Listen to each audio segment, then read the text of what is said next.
విదేశాల్లో చదవాలనుకుంటున్నారా? అయితే విదేశ్ కన్సల్ట్ ని సంప్రదించండి.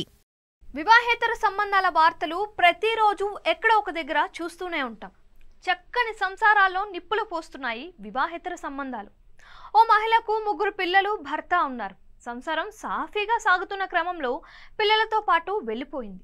భార్య, పిల్లలు అదృశ్యమయ్యారు అంటూ భర్త పోలీసులకు ఫిర్యాదు చేశాడు. ఎక్కడ వెతికినా దొరకలేదు. సీన్ కట్ చేస్తే 3 నెలల తర్వాత భర్త ఫోన్కు మెసేజ్ రావడంతో ఎక్కడ ఉందో తెలిసిపోయింది. దీంతో లొకేషన్కు వెళ్లిన భర్త పోలీసులు షాక్ అయ్యారు. అక్కడ మరో వ్యక్తితో సహజీవనం చేస్తోంది. దీంతో పోలీసులు ఆమెను భర్తతో పంపించి ఆ వ్యక్తిని అదుపులోకి తీసుకున్నారు. ఈ ఘటన బీహార్ శివసాగర్ పోలీస్ పరిధిలోని మెహనియా గ్రామంలో చోటు చేసుకుంది. భర్త పేరు కృష్ణప్రసాద్, భార్య పేరు అనిత, 3 పిల్లలు కూడా ఉన్నారు. అయితే గత జూన్లో పిల్లలతో సహా ఇంటి నుంచి భార్య వెళ్ళిపోయింది. పోలీస్ స్టేషన్లో భర్త ఫిర్యాదు చేశాడు. భార్య, పిల్లలకు ఏదైనా ప్రమాదం జరిగి ఉంటుందని, ఎవరైనా కిడ్నాప్ చేసి ఉంటారని అతడు ఆందోళన చెందాడు.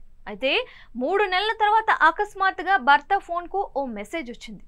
భార్య బ్యాంక్ అకౌంట్లో శాలరీ క్రెడిట్ అయినట్లు మెసేజ్ వచ్చింది. దీంతో కృష్ణ పోలీస్ స్టేషన్కి వెళ్ళి వచ్చిన మెసేజ్ను చూపించాడు. గుజరాత్లోని సూరత్లో ఓ కంపెనీలో పని చేస్తున్నట్లు తేలింది. పోలీసులు భర్త అక్కడికి చేరుకొని చూడగా ఆమె మరో వ్యక్తితో సహజీవనం చేస్తుంది. మరో వ్యక్తిని అదుపులోకి తీసుకొని విచారించగా అసలు విషయాలు బయటపడ్డాయి. ఆమె బ్యూటీ పార్లర్ కోర్స్ చేస్తున్నప్పుడు ఒక యువకుడితో పరిచయం అయింది. ఇద్దరి మధ్య వివాహేతర సంబంధం కూడా ఏర్పడింది. భర్తను వదిలేసిపోవాలని ప్లాన్ చేసుకున్నారు. తన 3 పిల్లల్ని తీసుకుని ప్రియుడితో కలిసి సూరత్కు వెళ్ళింది. అక్కడే ఒక కంపెనీలో పనికి కుదరడంతో సాలరీ క్రెడిట్ అయినప్పుడు ఆమె ఖాతాకు భర్త మొబైల్ నంబర్ లింక్ అయి ఉండడంతో అతనికి మెసేజ్ వచ్చింది. దీంతో వీరిద్దరి వ్యవహారం బయటపడింది.